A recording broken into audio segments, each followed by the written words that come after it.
Eccoci qua ragazzi, e oggi ci troviamo di nuovo in Australia. Benvenuti sul mio canale, se non mi conoscete già io sono Stella e parlo di arcobaleni e unicorni. Sì? Cosa? What? Dimmi amore.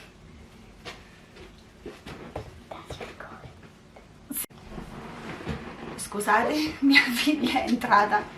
Ovviamente no, non parliamo di unicorni e arcobaleni, parliamo di tutto e di più, ovvero crimine. E, se siete sensibili a certi argomenti, forse questo canale non fa per voi. Detto questo, entriamo nel video. Come vi ho già detto, per questo caso ci troviamo in Australia e parliamo. Un giorno una ragazza di 17 anni, Kate Moir, aveva accettato un passaggio a casa dopo una serata fuori con amici. Purtroppo quel passaggio era stato offerto da coloro che l'avrebbero rapita, incatenata ad un letto e ripetutamente violentata. Ma è fuggita dalla casa dei sadici assassini nel sud-ovest di Perth nel 1986. Catherine e David Birney sono stati catturati grazie a Kate Moir. Kate, è riuscita a fuggire attraverso una finestra ed è scappata per salvarsi la vita. Ignara che la coppia avesse già ucciso 4 persone prima di lei. Kate dice: sai che stai per morire, ma non lo riconosci a te stesso, lo vivi e basta. La coppia ha ucciso Susanna Candy, 15 anni, Denise Brown, 21 anni, e Mary Nelson, 22 anni, e Noelene Peterson, 31. Tutto nelle poche settimane precedenti al rapimento di Kate. Kate ha allertato le autorità e i Birney sono stati condannati all'ergastolo. David si è impiccato in una cella di una prigione nel WA, dove abito, nel 2005, quindi lui si è tolto di mezzo. Una cosa buona l'ha fatta. Catherine potrebbe essere liberata nel giro di poche settimane, con il suo caso che dovrebbe essere riesaminato nei prossimi mesi. Paul Ferguson, un detective in pensione, ha detto a 7 News, che sarebbe un telegiornale qui locale, che sarebbe un oltraggio se venisse rilasciata.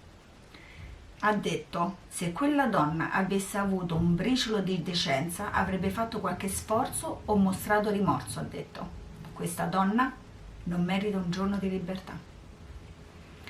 L'avvocato di Birney, Simon Waters, ha detto che è stata riabilitata e non causerà alcuna minaccia per la comunità, perché sappiamo che la gente quando che va in prigione perché ha ucciso, torturato e violentato 4 persone nel giro di 20-30 anni, quant'è che si è fatta, guarisce mentalmente e diventano persone più buone, più brave, e quindi perché no buttarle nella comunità e lasciarle fare le cose loro. Vabbè, andiamo avanti.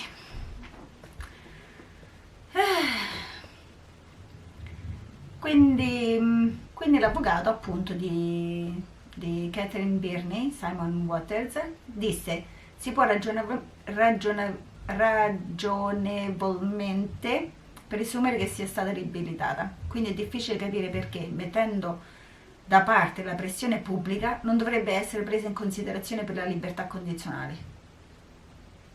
Io ci abito qua, lasciala dove sta, grazie. Comunque, quando dopo ore di interrogatorio David Birney condusse la polizia a una serie di tombe nel parco nazionale di Gleneagle, lui e Catherine dimostrarono di aver rapito, violentato e ucciso 4 giovani donne in un periodo di 5 settimane nel 1986 Entrambi sono stati condannati all'ergastolo. David Birney era nato nel 1951, era il maggiore di 6 figli nel sobborgo di Wattle Grove a est di Perth, in Australia appunto. I suoi genitori erano notoriamente alcolizzati, i loro figli spesso portati via dalle autorità competenti. Nel 1961 i genitori di David divorziarono quando aveva solo 10 anni e si aspettavano da lui che si prendesse cura dei suoi 5 fratelli. David, ovviamente essendo un bambino, anche lui si rifiutò di rivedere i suoi genitori, credendo amaramente che fossero loro la ragione per cui la vita stava andando storta e stava diventando squilibrata.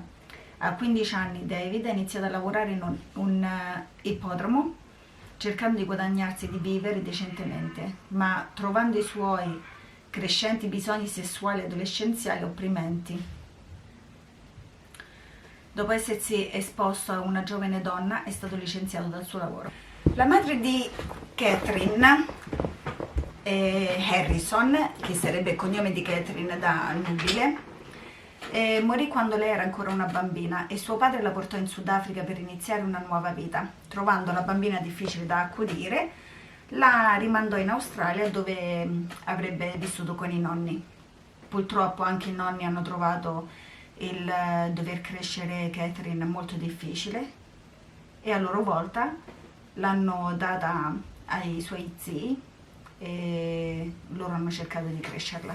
Quindi quando era stata affidata agli zii, quindi il suo vicino di casa era David Birney.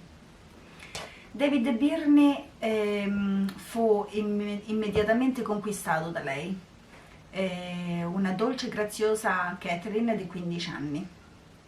Catherine era una ragazza molto triste e introversa, desiderosa di essere amata e comprensibilmente timorosa di essere portata via dalla terza famiglia che conosceva. Quando incontrò David, che sembrava durarla completamente, Catherine si arrese al suo sogno e si innamorò per prima. Catherine rimase presto incinta del suo primo figlio e i due adolescenti si rallegrarono dalla nuova vita che avrebbero messo al mondo. Per raggiungere un patto speciale a un brivido alla loro relazione, hanno iniziato a commettere crimini, tra cui piccoli furti e furto con scasso, che ovviamente due giovani genitori possono trovare nient'altro di meglio da fare per ravvivare la situazione, la loro relazione.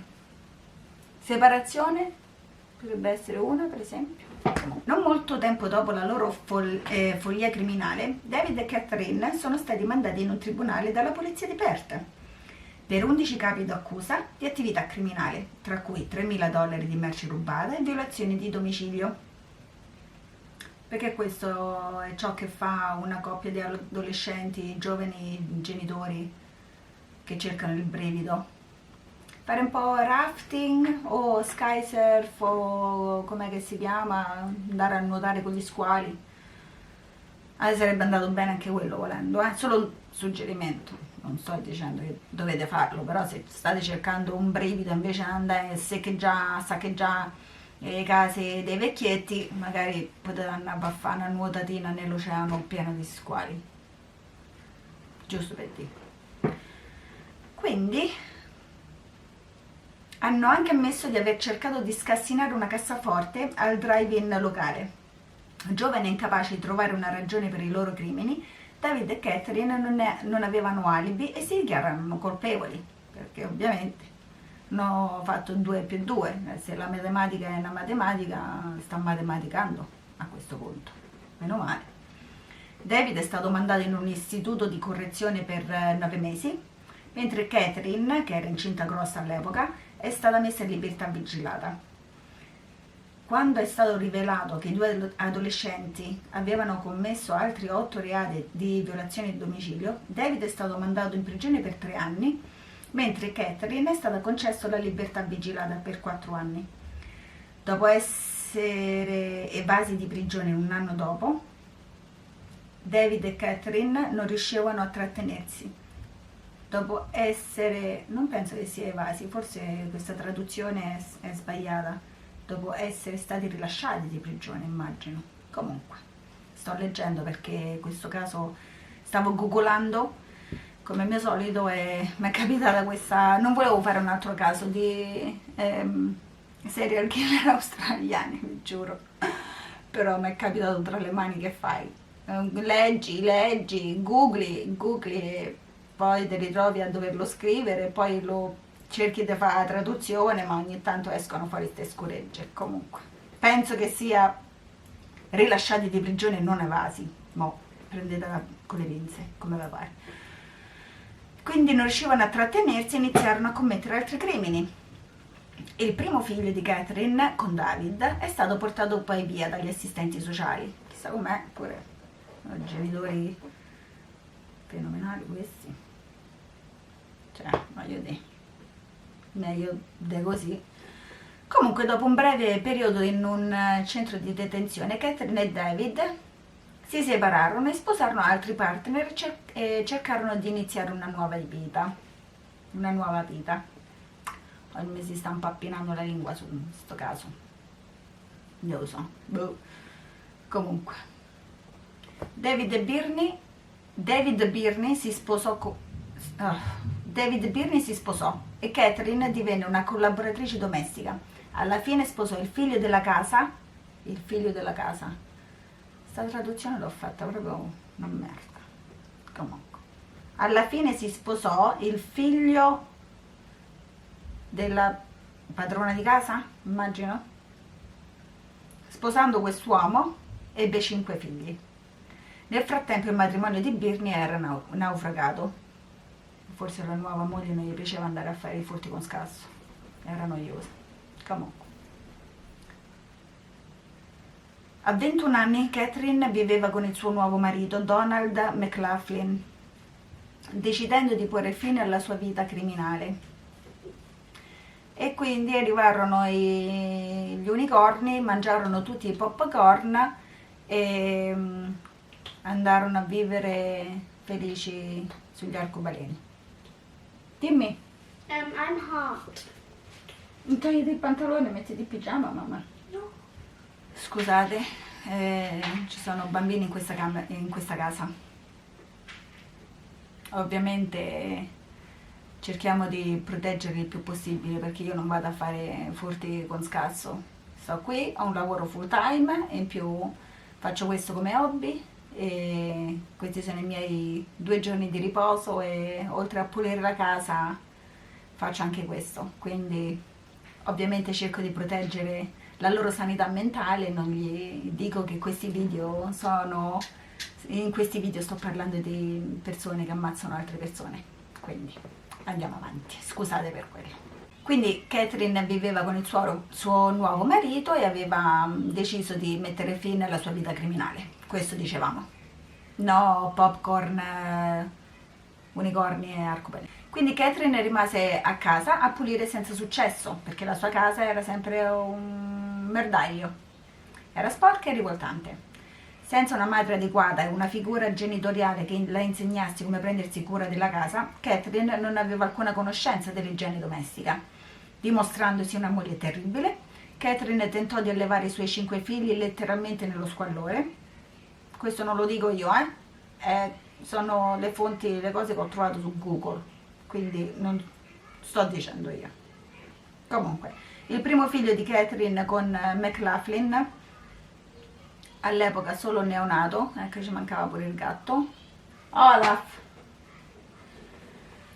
una casa dei matti questa, all'epoca solo un neonato, fu investito da un'auto,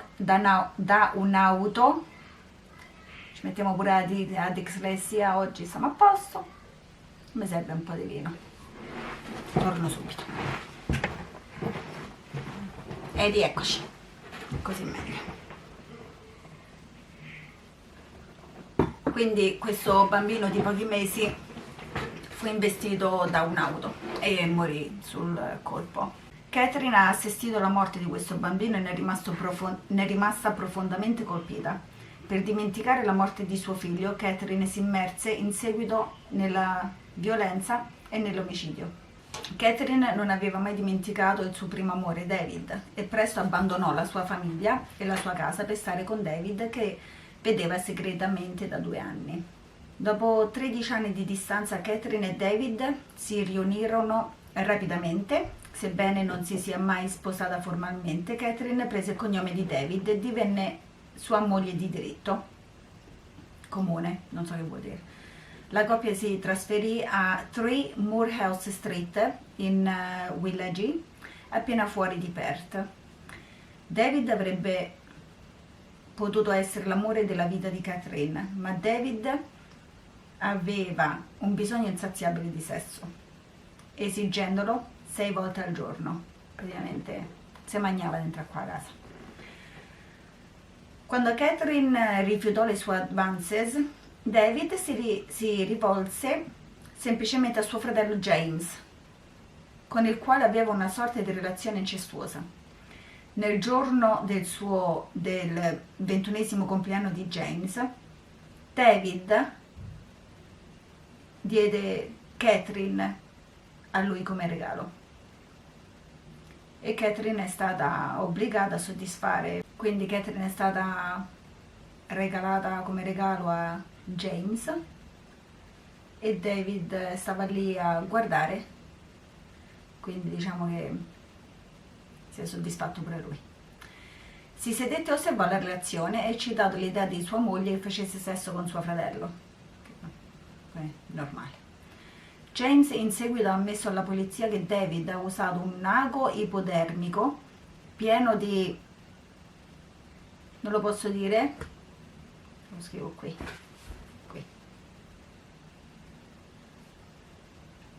Sulla punta del suo pene per aumentare i suoi orgasmi. Funziona? Scrivetelo nei commenti. David aveva sempre bisogno di gratificazione sessuale e non aveva paura di farsi valere su qualcuno che era disposto almeno ad averlo. David aveva sempre bisogno di gratificazione sessuale e non aveva paura di farsi valere su qualcuno che era disposto o meno ad averlo. Quindi ti piace o no? E ora va sul letto.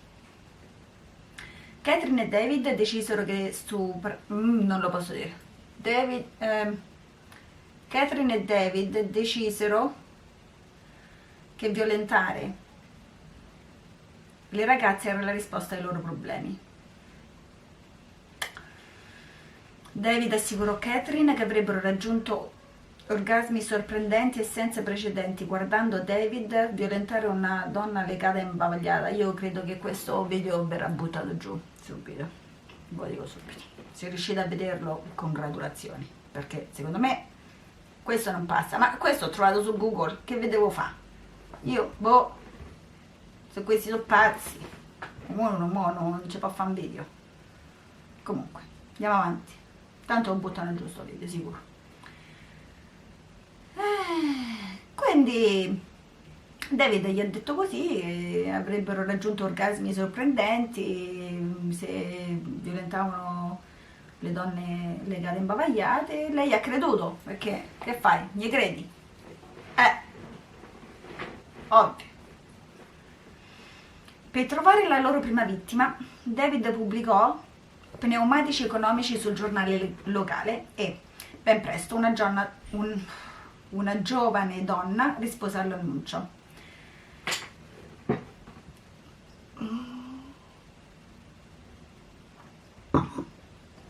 Il 6 ottobre 1986 Mary Nielsen, 22 anni, bussò alla porta di 3 Moorhouse Street. La piccola casa era ricoperta di erbacce e fiori morti e aveva un disperato bisogno di essere ridipinta. David incadena Mary a letto e la violenta mentre Catherine guarda. Insoddisfatto del semplice stupro, insoddisfatto del semplice violenza della donna, David scoprì di aver bisogno di qualcosa di più per sentirsi realizzato. Ok. Voleva sangue sulle sue mani. David e Catherine hanno portato Mary alla Glen Eagle State Forest, dove è stata violentata di nuovo. David l'ha strangolata con una calza di nylon mentre lei cercava di implorare pietà. David ha pugnalato Mary e mutilato il suo corpo, seppellendolo in una fossa poco profonda vicino ad Armadale. Vabbè, tanto sappiamo che lui è morto e lei sta ancora in carcere.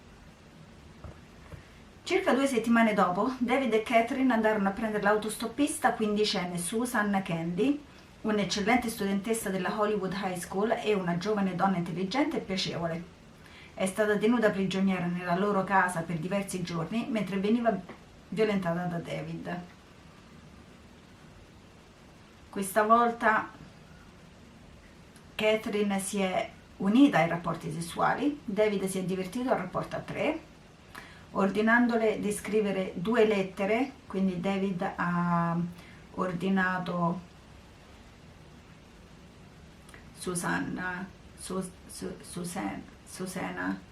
Candy di scrivere 2 lettere per i suoi genitori, assicurandoli che stava bene al sicuro e che sarebbe tornata a casa presto. Susanna si rese conto che David e Catherine si sarebbero sbarazzati di lei presto. I 2 assassini non potevano farsi identificare da Susanna. Catherine, in preda alla rabbia di gelosia, strangolò Susanna perché pensava che David le stesse prestando troppa attenzione. Il corpo fu successivamente sepolto accanto a Mary Nilsson. Vedi, io, se ero David, vedendo Catherine così gelosa, avrei strangolata, perché, scusami, quello che voleva, strangolala e seppellisci per lei, tanto che ci stai. Qua, vabbè. Ho detto una cavolata, fate finta di niente. E il vino sta facendo effetto. Quindi il suo corpo fu successivamente sepolto accanto a quello di Mary Nilsson. Quindi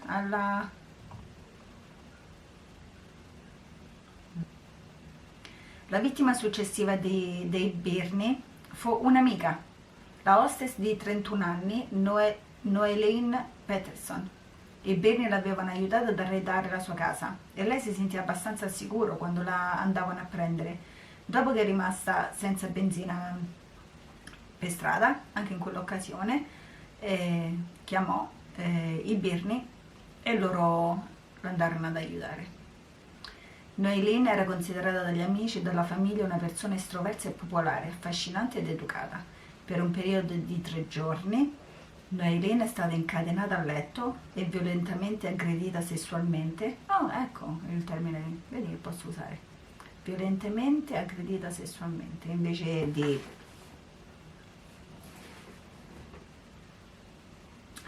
da David nella loro casa. Catherine era di nuovo gelosa della donna con cui David sembrava essere affettuoso e gli chiese di ucciderla.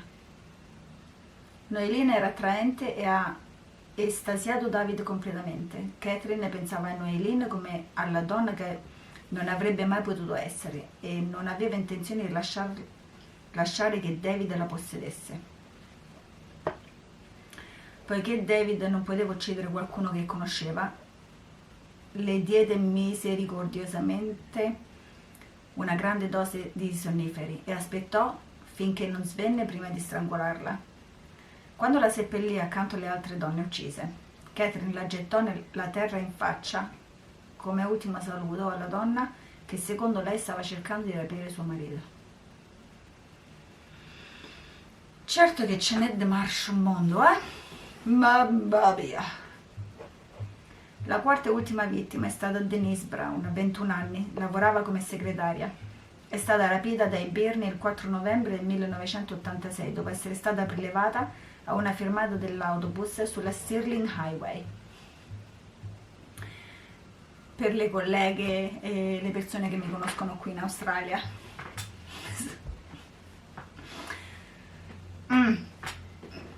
Cerchiamo di evitare di frequentare quei posti d'ora in poi perché Catherine sappiamo che potrebbe uscire presto. Evitiamo. Denise è stata violentata ripetutamente a casa Birney. le hanno fatto chiamare un'amica per farle sapere che stava bene e al sicuro e che nessuno doveva cercarla. Dopo essere stata portata in una prigione in una piantagione di pini, Denise è stata violentata ancora una volta.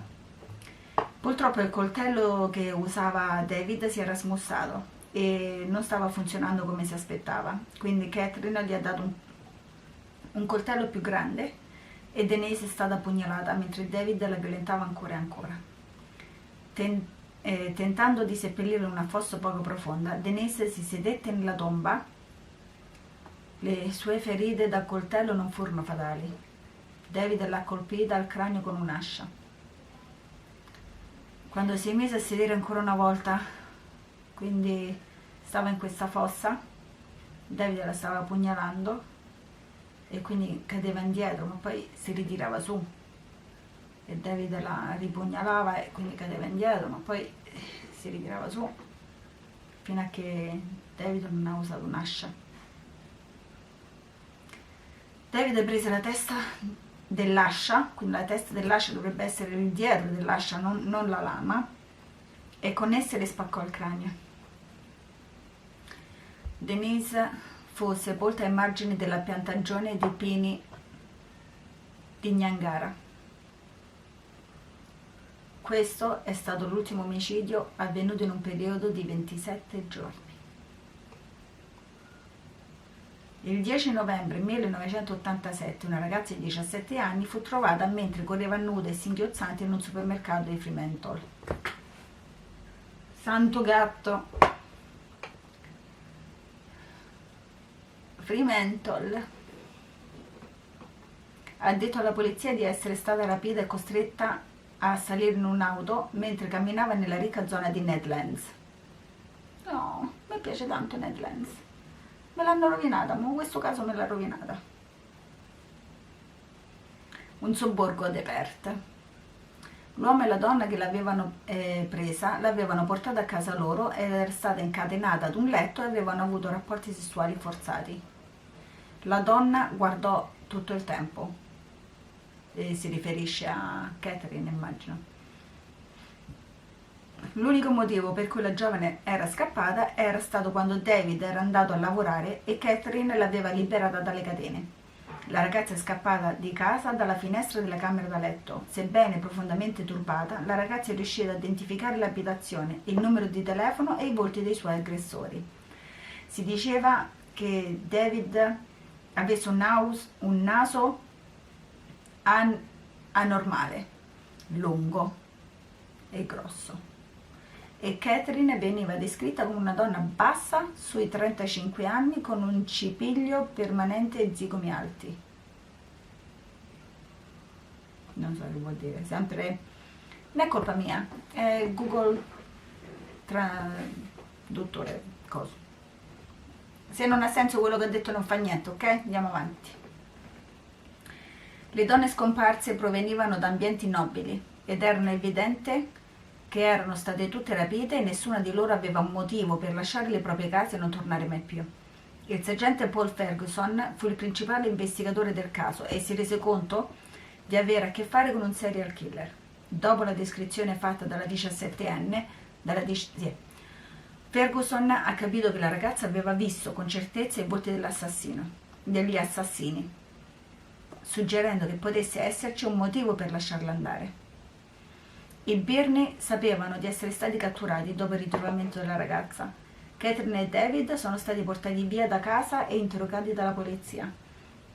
David ha inizialmente affermato che la ragazza era andata volontariamente in casa a fumare marijuana e aveva anche fatto sesso volontariamente con David. Per dimostrare che era effettivamente stata in casa, la ragazza ha lasciato elegantemente la borsa e le sigarette sul soffitto della casa. Quindi è scappata dalla finestra e ha lanciato la borsa con le sigarette e quant'altro sul tetto. Una grande Kate, eroina.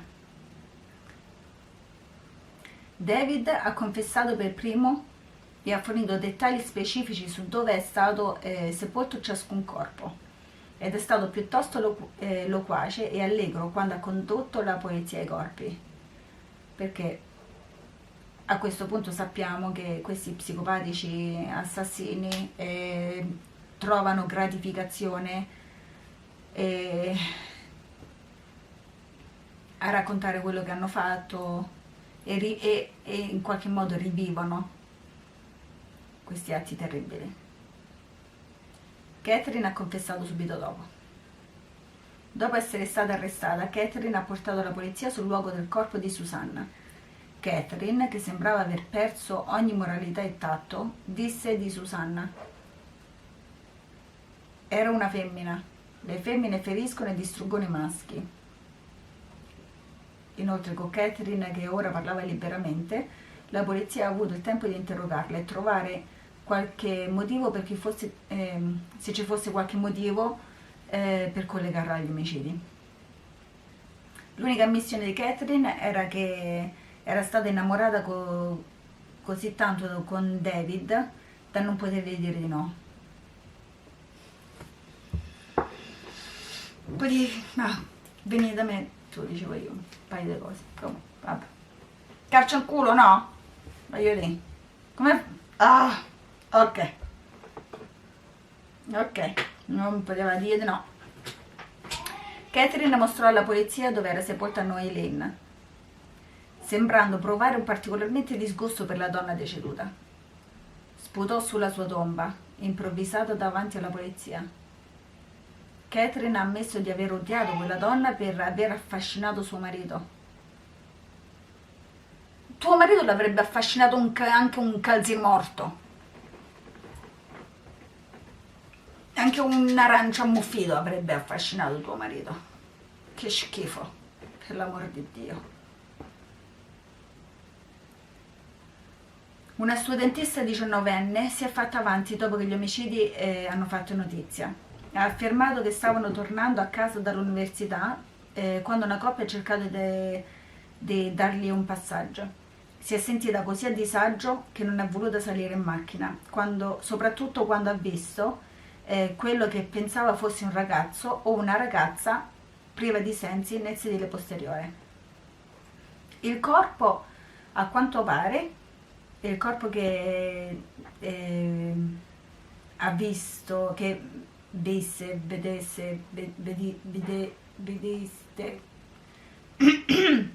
nel sedile posteriore, pensano che fosse quello di Denise Brown, drogata con i sonniferi svenuta. La studente, ringraziando Dio, ha rifiutato il passaggio e l'auto si è allontanata presto. La sua descrizione dell'autista e della donna sul sedile del passeggero corrispondevano perfettamente a Catherine e David Birney.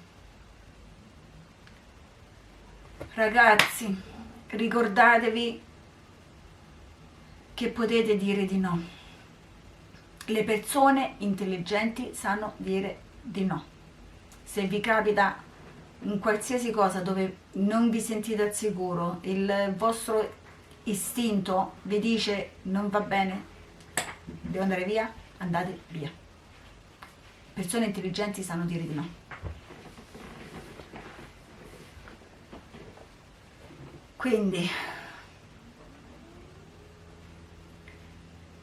dopo aver perquisito la casa di Birney, la polizia ha trovato un annuncio su un giornale cerchiato con inchiostro rosso. Si leggeva: urgente, alla ricerca di una persona sola. Preferisco donne dai 18 ai 24 anni. Condivido un appartamento con una camera singola. Catherine ha confessato subito di essere stata complice e volontaria dei crimini, fotografando persino David mentre violentava le giovani donne. È stato anche affermato che, sebbene fosse gelosa di queste donne, provava un grande piacere nell'aiutare David a fare sesso con le sue vittime. Psichiatri e investigatori erano infastiditi dall'assoluta ossessione di Catherine per David. Tutta la sua vita era dedicata a quest'uomo e lei lo avrebbe aiutato a trovare, rapire, violentare e infine uccidere ogni donna che avevano trovato insieme. Dai, se non è vero amore questo. Catherine ha firmato una dichiarazione dettagliata in cui ammette la sua parte negli omicidi. nella confessione di Catherine, lei affermò di aver liberato l'ultima ragazza di 17 anni perché sentiva che gli omicidi sarebbero continuati per sempre se non fossero finiti in quel momento. Ha ammesso che le piaceva uccidere e violentare le donne, ma voleva che finisse. David ha ammesso questo e l'omicidio di 4 donne e si è dichiarato colpevole di ciascuno degli omicidi. Per ciascuno degli omicidi. Credeva che mostrare molto rimorso avrebbe aiutato il suo caso. Ha cercato di mostrarsi come un addolorato sesso dipendente che non aveva altra scelta che uccidere le sue vittime in modo che non potessero identificarlo. Oh, che buon uomo. In attesa del processo, i detenuti del carcere lo hanno aggredito e alla fine ha avuto bisogno di cure mediche. Catherine cade in ginocchio quando seppe che David era stato ferito in prigione. Mio Dio. No, l'hanno ferito.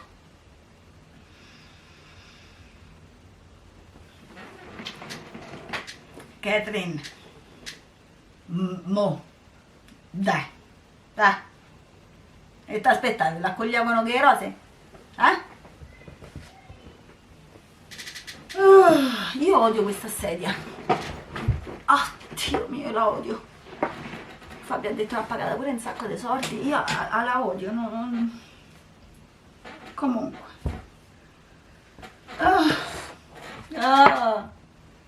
Ok.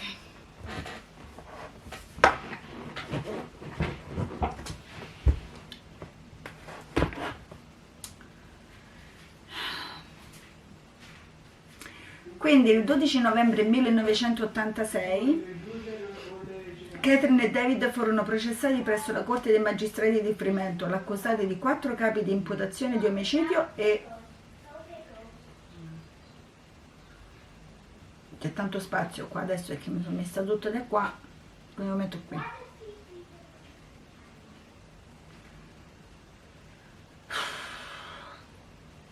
Vestiti in modo casual, con Catherine a piedi nudi, nessuno dei due aveva una rappresentanza legale.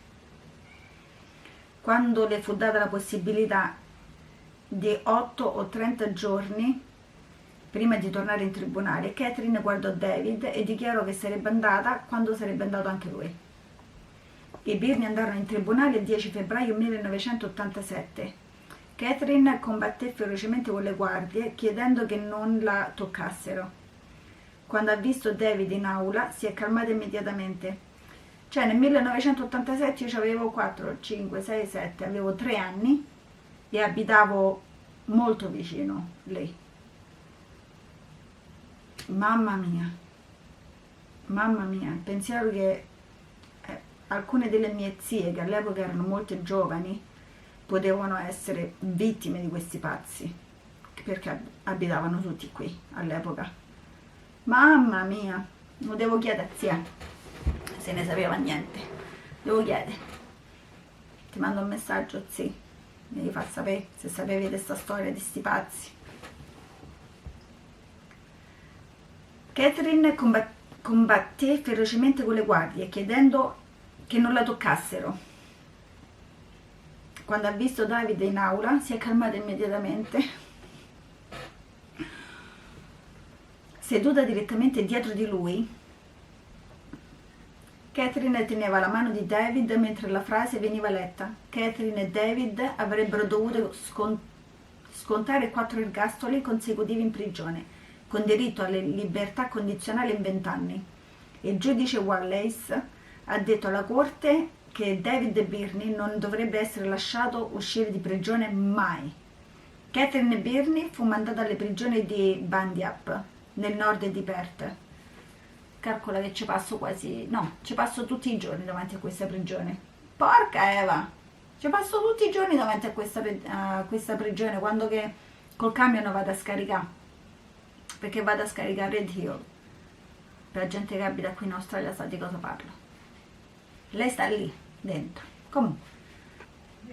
Birney non ha fatto appello contro la sentenza. Quando il processo finì, Catherine mostrò una disperazione che prima non era stata vista. Era stata trascinata urlando e scalciando e sputando quando è stata condotta al furgone che l'avrebbe portata in prigione. Dopo aver lasciato l'aula, il pubblico ha urlato e ha lanciato spazzatura contro David, di cui abbiamo una foto. Contro David, urlando per la morte di David, sorrise e mandò loro un bacio. David ha continuato a mantenere il suo temperamento violento in prigione ed è stato spesso coinvolto in risse, picchiato e ha trascorso molto tempo nelle infermerie della prigione. Per 4 anni i Birnie si scambiarono un totale di 2600 lettere, sebbene fosse loro negato qualsiasi contatto diretto o visita. Nel 1990 David affermò che essere separato da Catherine lo stava mandando in un completo esaurimento fisico e mentale, che alla fine lo avrebbe portato al togliersi la vita o togliersi dalle palle.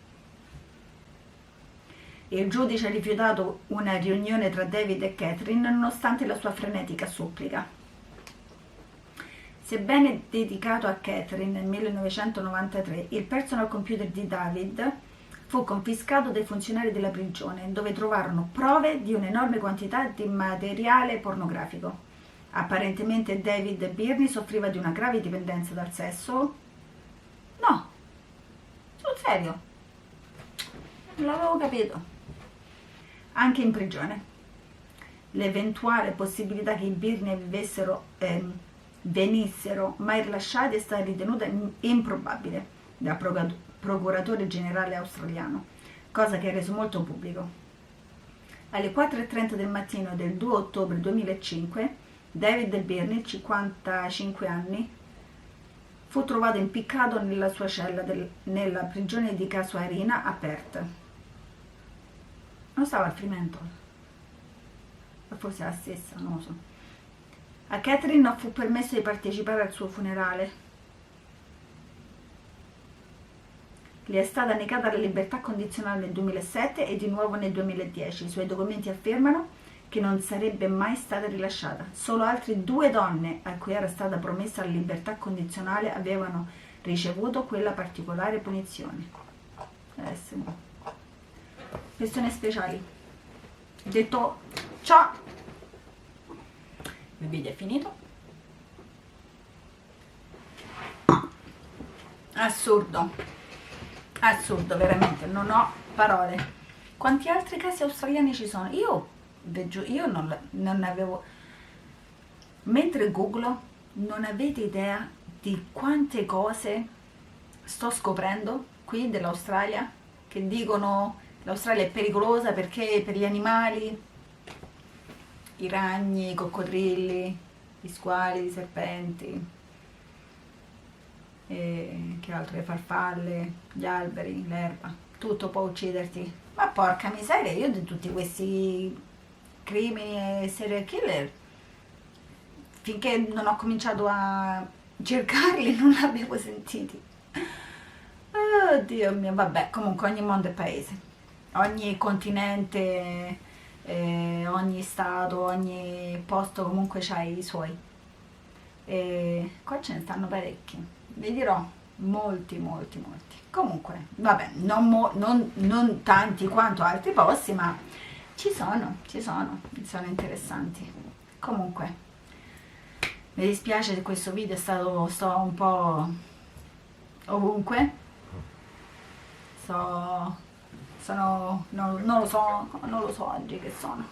Non lo so stanca. Voglio andare a dormire. Ho ordinato il McDonald's per i bambini perché non mi va neanche di cucinare. Però a pranzo ho fatto risotto con la zucca. Quindi. E ieri pure ho cucinato, ho fatto il pesce. Ho fatto il sudato di cozze, gli spaghetti e non mi ricordo che altro. Comunque sono stanca. Non vedo l'ora che ora della nanna per questi bambini, mi metto a letto e mi vado a riposare anch'io. Quindi diciamo che questo video è stato fatto un po' così, un po' come viene. E tanto quasi sicuramente non me lo fanno neanche mettere su YouTube per tutte le parole, le cose. Quindi forse non lo vedrete, forse questo video non lo vedrete mai, ma se lo vedete, beh, forse è il primo video dove io sono veramente io, e chi mi conosce sa bene che io sono così, sono frizzante, un po' pazza, ma sono gentile e amo tutti, tranne queste persone di cui parlo in questi video. Quelli mi fanno cagare e vi odio. Se fate del male, uccidete, quella parola lì, tutte le cose brutte, vi odio dal profondo del mio, no, cuore, culo. E per tutti gli altri, se riuscirete a vederlo questo video, ripeto, non lo so, congratulazioni, abbiamo tutti vinto un premio, perché veramente a questo punto non so neanche io come hanno fatto ad accettarlo. Comunque, ragazzi, mi raccomando, fate le scelte giuste, siete bravi, siete gentili, ricordatevi che le persone intelligenti sanno dire di no, e con questo io vi saluto e fino al prossimo video. Ciao ragazzi, un bacio.